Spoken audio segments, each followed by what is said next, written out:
Good morning. My name is Mary, 2007 President for the Missoula Organization of Realtors. On behalf of all MOR membership and leadership, thank you for being here this morning.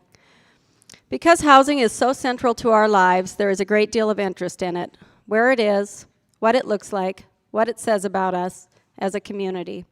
And there is a great deal of discussion about these topics.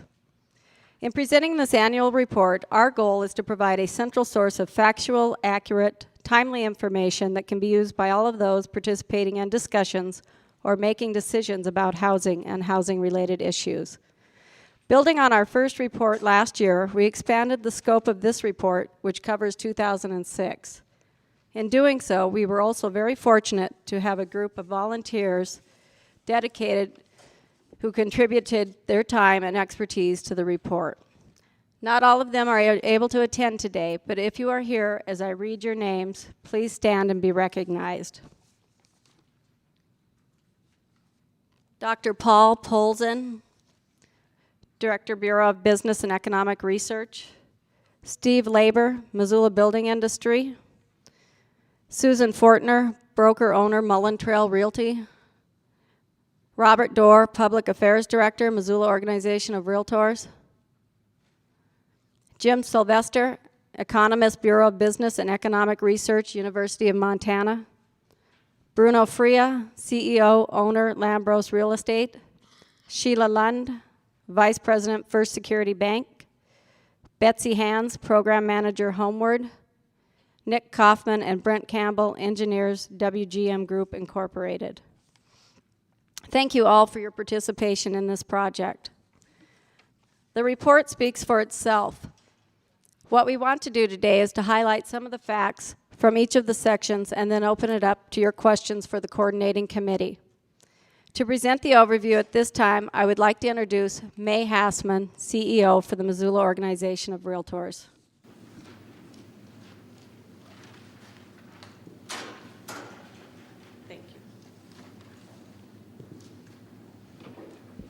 Thank you, Mary. Can you hear me? This basically was Robert's section of the program, and he is here today but almost missing in action. He has virtually no voice and the flu, so stay away from him. But if you have questions for him, he'll do his best to answer. So anyway, thanks to Robert for putting this together and having it in such a way so that we could translate his part to my part and the show could go on. The report this year covers some additional areas from what we did last year. We added population and demographics. We included the financial activity again, housing sales, housing affordability, land cost and availability, and finally the rental market. In terms of population and demographics, the county grew by about 1.7% per year. Since 1990, there's currently over 100,000 people in the county. Missoula County grows by about 500 persons per year. Approximately 6,000 move in each year, and about 2/3 of those have ties to Montana, either coming back or moving from somewhere else in Montana. The city population is approximately 63,000, over 85,000 if you include some of the urban fringes. It's a little hard to tell with the city boundaries the way that they are. In terms of the income in those areas, renters make less than half of the homeowners in Missoula County, approximately $54,710 compared to about $21,005. 15% in the county fall under the poverty threshold. And homeownership in the area is about 53% compared to 68% statewide and 75% nationally. As we said, about 15% of the households in Missoula County were under the federal poverty level.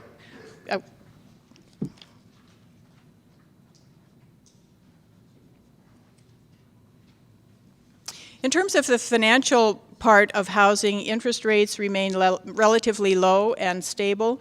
One of the things that's happening in housing is the alternative mortgage loans. When people aren't able to get into housing with the traditional loans, some of the alternative products that are available. These require a smaller down payment, and some of these loan products are untested in a stressed market. So it will be interesting to see what happens with that as housing goes forward. But we're beginning to see that foreclosures were up about 22% in 2006 compared to 2005. Sales activity has remained fairly strong in our area as opposed to the information that we get nationwide. Total sales are up in both Missoula and Lolo, and the median price increased by about 10%, $185,500 in 2005 to $206,000 in 2006. New construction continues to be a strong area for us, 225 homes in 2001, and we're up to 596 homes in 2006. One of the areas that we track in terms of what's happening with the market is the days on market, and that has remained fairly consistent. So in a market that is changing, that begins to fluctuate, but we haven't seen that for the last several years. Land is one of the big areas that we look at, obviously.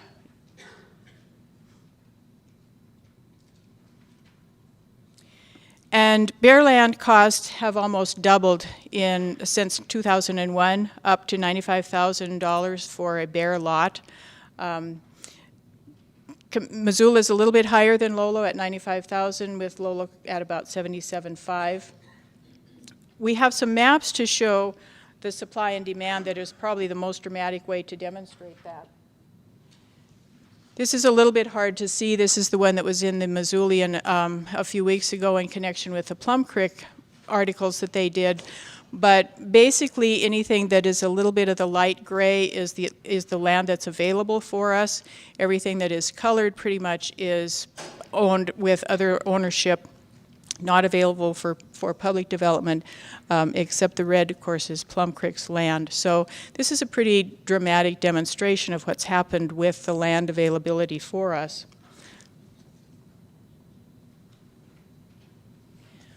One way to look at affordability is through the Housing Affordability Index.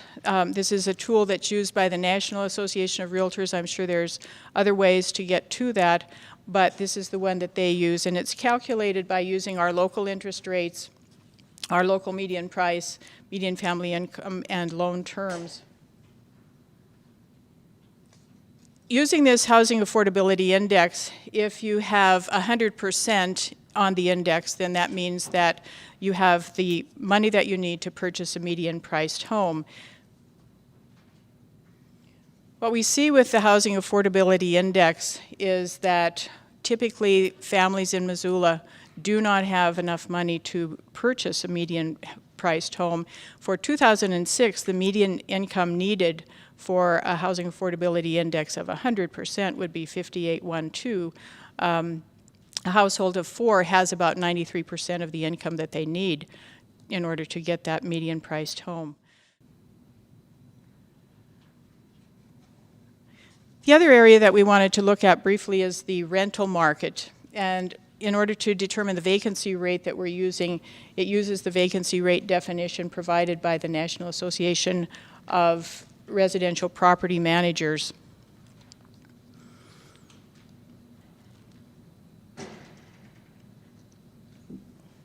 The overall vacancy rate for Missoula is 4%. Rent ranges from $446 for a studio apartment to $980 for a 4-bedroom apartment.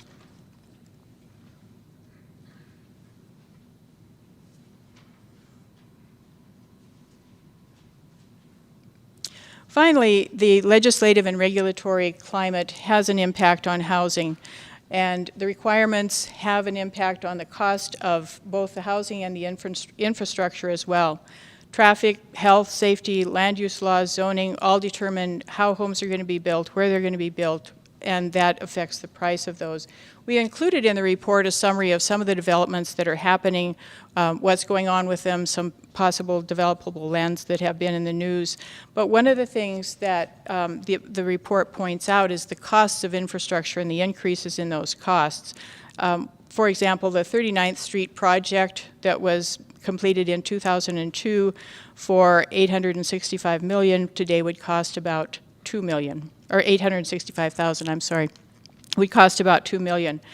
One thing that people talk about in terms of these infrastructure costs are impact fees, but impact fees can only be used for future impacts. They can't address needs that are currently on the ground right now.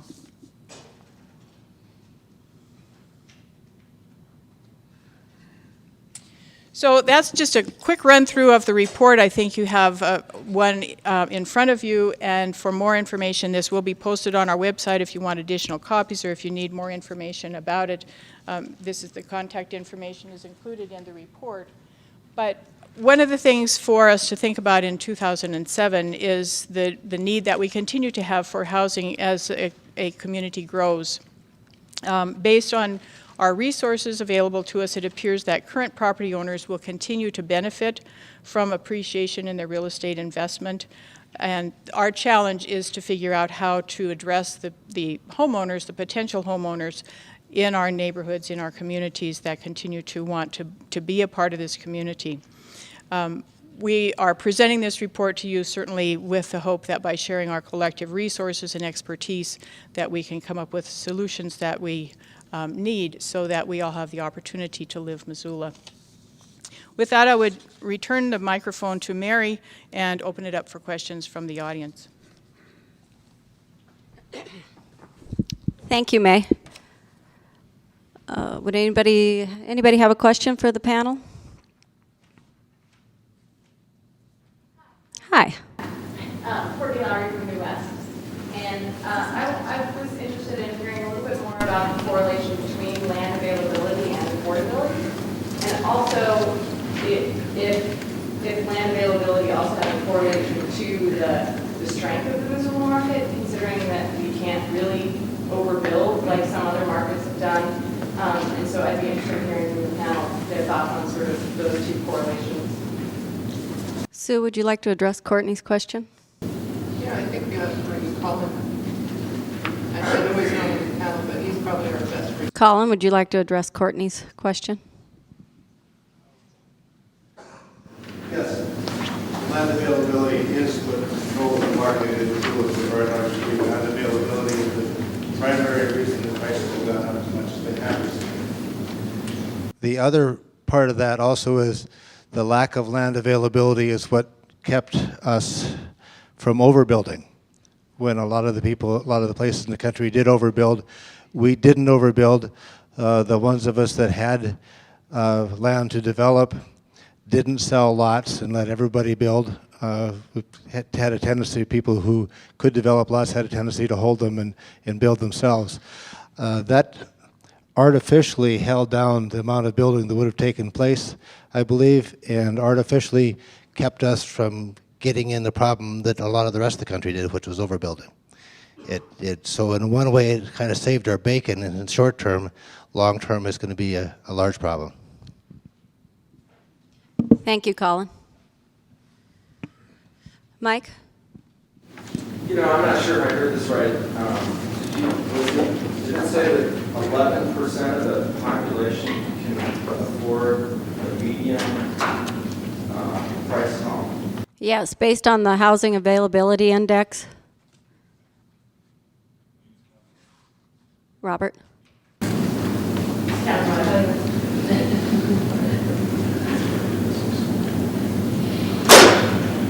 Were students included in your demographic and income figures? Yes, they are. The demographic questions were based on a survey that the Census Bureau does annually. It's replacing the long form for the census in 2010. So no longer will there be that big long census form. The survey is replacing that. So we'll have annual data now instead of every 10 years. that, what do you consider a lot? What is the size of a lot? For, say, a lot is $95,000. What size is that? Can you repeat the question? He would like to know what size of lot is 95,000?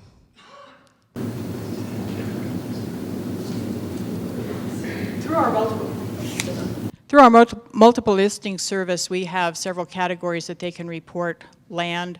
One of them is lot, and then from a half acre or higher.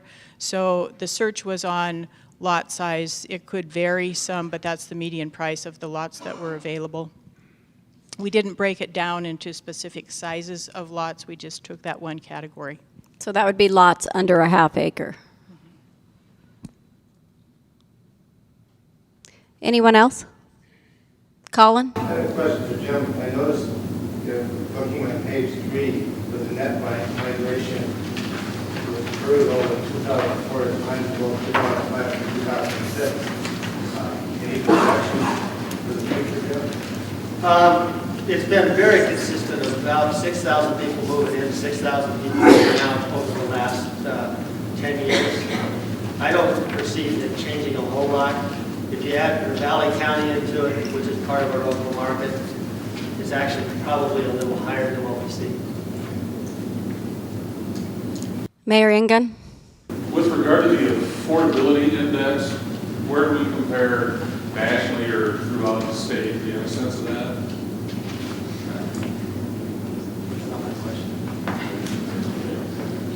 And the home ownership rate, is that number's a little higher than what we've traditionally worked with at the city. Has there been a shift over time, or are we simply using different data?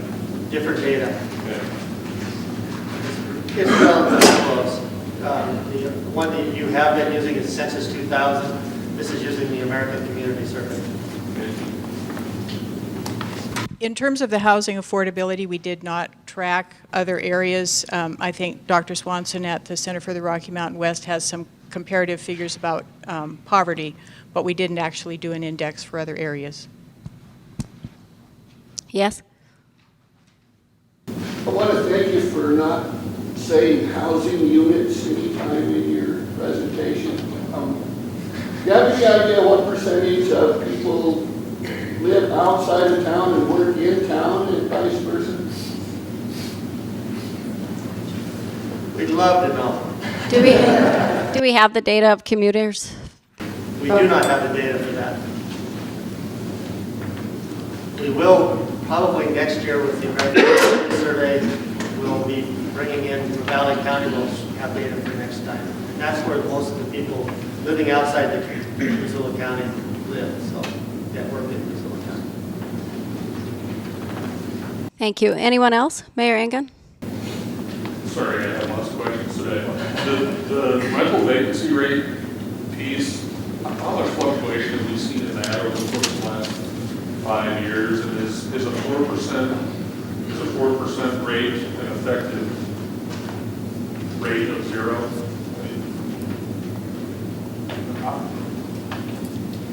Rental isn't something that we track. Well, would reiterate the question? What was the vacancy rate consistent? How did it vary over the last few years? And rental isn't typically something that we track through the association, and the National Association of Residential Property Managers may have that information. We just asked them for the piece for this particular year, but we can certainly see if we can get that comparative rate from them. Yes. Do you think local officials are doing enough, fostering the right kind of conversation to get more local people into home ownership, or from a realtor's perspective, does that even matter? I'll take this one. Yes, it matters. Realtors live and work in Missoula. We have a stake in the community. I think that as far as people discussing home ownership, we have the City Club on the 16th. Mayor Engen had a group discussion last Tuesday, was it?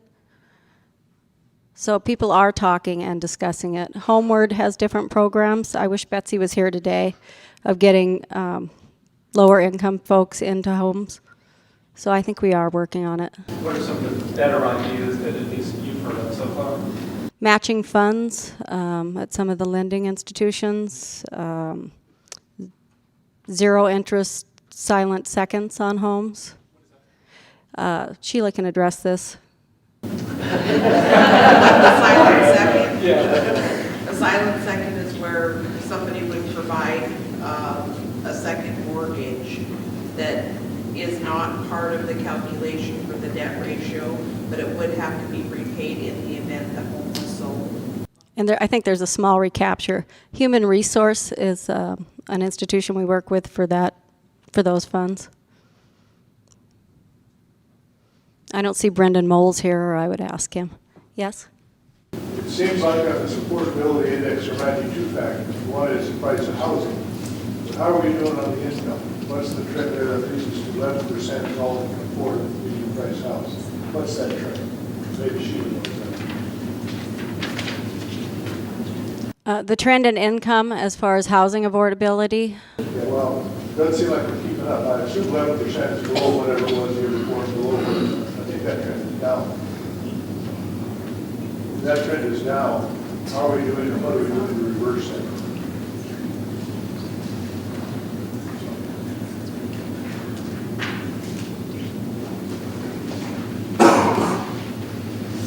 Incomes have been rising slowly, but we're bifurcating. We're having growth in the higher incomes and more lower income people. So when you look at medians, the median is probably staying relatively constant. By bifurcating, I mean we've got growth in the high income, we got growth in the low income, but the middle income is not performing quite as well as the higher income. Courtney? One of the things in the report that was sort of interesting to me was the demographics of who's coming into Missoula, and that 50% of people coming into Missoula are from other Montana counties. And I was sort of interested in sort of what that means for the Missoula market, because we hear a lot about sort of Montana as a market seeing a lot of growth in sort of second homeowners and you know, out-of-staters coming into places like Missoula and Bozeman. And so I'm interested in sort of how that differs for the Missoula market and what it means for what kind of housing we're going to have to provide for those kinds of people, or if there's any sort of indicators of who those people are and what income bracket and what that actually means for what kind of homes they want. Basically, Bozeman, Missoula, Flathead, Valley, Lake, Harbin, what I call it the prosperous crescent, the governor calls it the boot. About half of the individuals moving into Montana from out of state have previous ties to Montana, whether it's their spouse, their partner, their parents lived here, they moved away, they came back. They have previous ties, half of those moving in from out of state. However, many of those individuals didn't live in Bozeman or Missoula or Kalispell. They lived in Ekalaka, they lived in Miles City. They moved away in the 80s. So many of these individuals are in their pre-retirement years, the ages 45 to 65. Does that help? People moving away are younger. Right. And I'm wondering if that demographic has anything to do with sort of boomerang kids like me who grew up in Montana, left for a little while, and then came back. And sort of as a new homeowner myself, you know, sort of what that means for sort of that demographic and what kind of housing stock we're going to have to apply. Depending on where they came from, if they're coming from areas with very high appreciations, they're generally able to, a lot of individuals are able to afford a much bigger house than the local person. Where'd you grow up? I'm just curious. Dutton. Dutton? North Great Falls. You didn't move back to Dutton. I usually have to quantify that. Yes. Yeah, the numbers you've given are median. I guess that's half above and half below. How do those relate to averages? In most cases, the average is always higher than the median. In some cases, especially income, it can be quite higher, quite a bit higher. That's why you use a median. Because it distorts it, because the higher income individuals pull the average up higher. I was thinking more in terms of the cost of housing. Okay, same thing. You have skewed distributions. It's not truly a normal distribution of your typical bell curve. So the average cost of housing is really considerably more than the median cost. Probably.